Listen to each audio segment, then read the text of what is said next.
hear Kevin mention it all the time, hearts and smarts, and a lot of these guys excel in those areas. They display a tremendous passion for the game and their play, and they're smart, accomplished young men, not only within the game of football, but outside the game of football, rocket scientists and so forth. We are not rocket scientists. We can promise you that. Hello and welcome to Steelers Live. I'm Missy Matthews. He's Bob Labriola. Congratulations on surviving another NFL draft. It's a three-day event.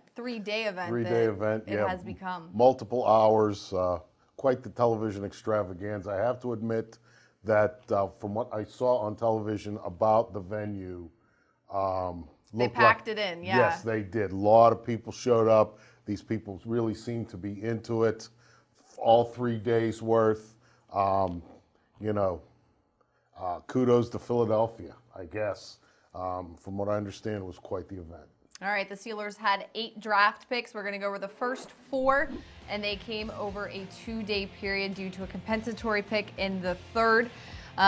You heard Coach Tomlin say there, Labs, the hearts and the smarts. I think the first-round pick, T.J. Watt out of Wisconsin, somebody that you're not going to have to worry about what he's doing off the field. No, you're not. And, certainly, when you look at the family, T.J. Watt, the baby of 3 brothers, his 2 older brothers are already in the NFL. The one story that J.J. Watt told about taking his 2 younger brothers on a European, I won't call it vacation, because they spent a lot of the time while they were there looking for places to go work out. And, football is very important to that family. And, as we heard in the soundbite there, Kevin Colbert always talks about hearts and smarts. And when you're investing, not only the money that you're investing in a first-round draft pick, but the commitment you're making in terms of resources, roster-building resources, you want to get a guy that means something to him and wants to be really good. And I think you have that with T.J. Watt. And, I believed all along that juicing the pass rush is something that was going to be a priority for the Steelers this offseason, and it looks like this guy can certainly help that moving forward.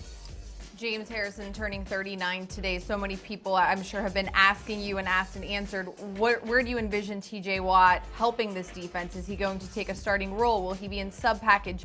Is he just going to have to figure it out as we go throughout the offseason? Well, I think one of the mistakes the Steelers made with Jarvis Jones was putting him in the starting lineup right away. I don't believe that will be the case with T.J. Watt. I would think that over the course of the season, I think the hope, let me put it that way, the hope would be that T.J. Watt's playing time would increase.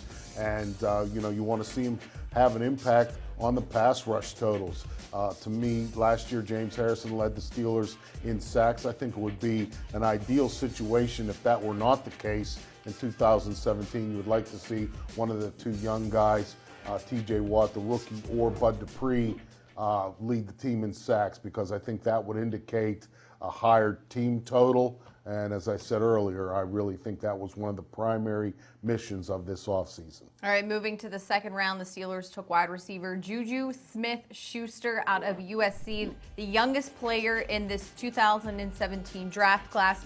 Are you surprised the Steelers went after a wide receiver in the second round, not just the wide receiver position? Well, one of the things to me that turned out to be a real fallacy in this draft was, Kevin Colbert regularly talked about the depth of talent available in the defensive backfield, and it certainly looked that way based on the number of these guys picked. But what didn't turn out to be the case was a lot of times when you have depth of talent at a position, teams will, look at other areas thinking, well, we can get one of them later.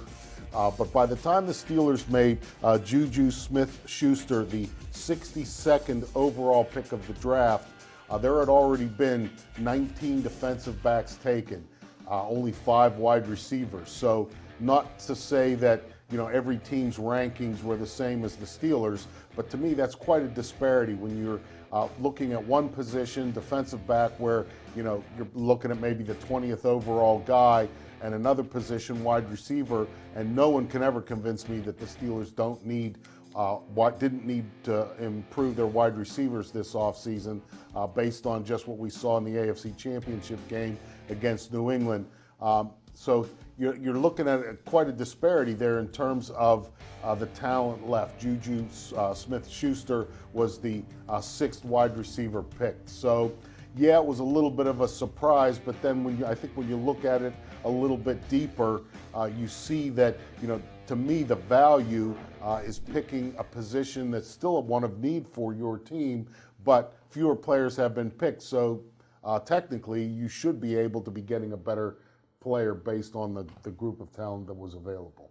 All right, in the third round, the Steelers had 2 picks. We'll talk about player 3A, Cam Sutton out of University of Tennessee. What do you like about him in terms of the Steelers helping do what they want to do in terms of replenishing this defense? Well, I don't know that much about him.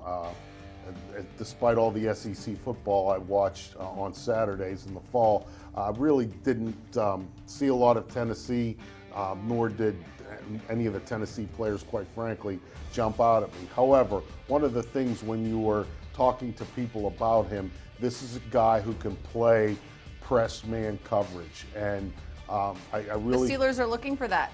Yes, that's what I've been told. I've been told and asked and answered regularly since that game against the Patriots. But the Steelers played a lot of zone in that game in Foxborough, and the reason that they played a lot of zone in that game in Foxborough is that they didn't have the players capable, of lining up and playing man-to-man against a quarterback like Tom Brady. Now, Cam Sutton is a guy who is said to be, pretty good at man-to-man coverage, and he's going to certainly have to learn and develop once he gets into the NFL. But you like guys who are coming into the league with, some of the skill set already in place, that you're looking to develop. Quick note on him, I had a chance to sit down with defensive coordinator Keith Butler. That interview will be on Steelers.com tomorrow. But the one thing he said about Cam that they really liked is that his pro day, they put in some defensive tape, said, show us what you're doing, explain it to us. Not only was he able to tell the Steelers staff what he was doing, he knew what every single player on defense on the field was doing their job and what they were expected of. So that's kind of big, similar to Sean Davis from last year, being that communicator and the guy that understood everything, not only his job, but around him. Yeah, because, I would imagine that Cam Sutton's initial exposure to playing time in the league will be in sub-packages. And so, a lot of things are going on in sub-package football. There are, calls that come in from the sideline. Those may change. Those may change again based on formation, based on motion, all those kind of different things. And, knowing what you have to do certainly is important, but then also knowing where your help is on defense, that would be knowing what your other teammates are doing, and then also knowing where you might be vulnerable. That's also knowing where your teammates might not be, and so might help you guard against that in particular. So, yeah, you like a guy who, comes into the league with smarts, like Kevin Colbert was talking about.